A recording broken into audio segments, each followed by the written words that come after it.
Hello guys, అందరూ ఎలా ఉన్నారు? Welcome back to our channel Lakshmi blogs one. నా స్టైల్లో నేను టమాటా రసం ఎలా చేస్తానో వీడియో ఎండింగ్ వరకు చూసేయండి. ప్రాసెస్ మొత్తం చెప్తా. ముందుగా ఒక గిన్నె తీసుకొని స్టవ్ మీద పెట్టుకొని ఆయిల్ పోసుకొని ఆనియన్స్ పోపు అంతా వేసేసుకోవాలి. అంటే ఆవాలు, జీలకర్ర, ఎండుమిరపకాయ అన్ని వేసేసుకొని కొంచెం దంచి ఎల్లుల్లిపాయ కూడా వేసుకొని బాగా కలపండి. తర్వాత కొంచెం కరివేపాకు కూడా వేసుకోండి. టేస్ట్ చాలా బాగుంటుంది అనమాట.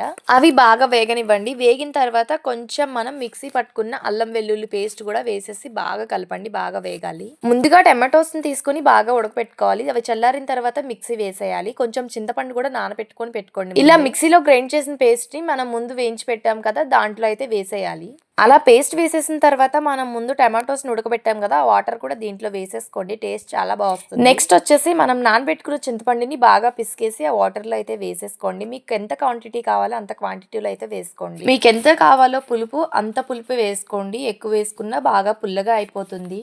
నాకైతే ఎంత పులుపు కావాలో, ఎంత క్వాంటిటీలో రసం కావాలో అంతే పెట్టుకున్నాను. మీరు కూడా మీకు తగ్గట్టు పెట్టుకోండి. చాలా బాగా వస్తుంది టేస్ట్ అయితే.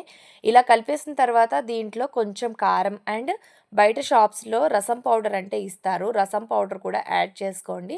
స్మెల్ చాలా బాగుంటుంది. టేస్ట్ కూడా చాలా బాగుంటుంది అనమాట. నాకు తెలిసి ఈ వీడియోని చూసాక కొందరు కామెంట్ చేస్తారేమో, ఏంటి రసం మాకు పెట్టుకోవడం రాదా? నువ్వు చెప్తేనే కానీ నువ్వు చెప్పాలా అమ్మ మాకు రసం పెట్టడం. బట్ అలా కాదండి, నా స్టైల్లో నేను చెప్తున్నానంతే. మీ స్టైల్లో మీరు చేసుకోండి. కాకపోతే ఇలా చేస్తే చాలా టేస్టీగా వస్తుంది. కొంతమంది ఉంటారు కదా ఎగేసుకుంటూ కామెంట్ బాక్స్ లోకి రావడానికి, కామెంట్స్ చేయడానికి, వాళ్ళ గురించి చెప్తున్నాను. మీకు తగినంత ఉప్పు కూడా వేసేసుకొని బాగా మిక్స్ చేసేసుకోండి. అంతే, ఇంకా వీడియో రసం రెడీ అయిపోయింది. మన ఛానల్ని లైక్ చేసి సబ్స్క్రైబ్ కూడా చేసుకోండి. బాయ్.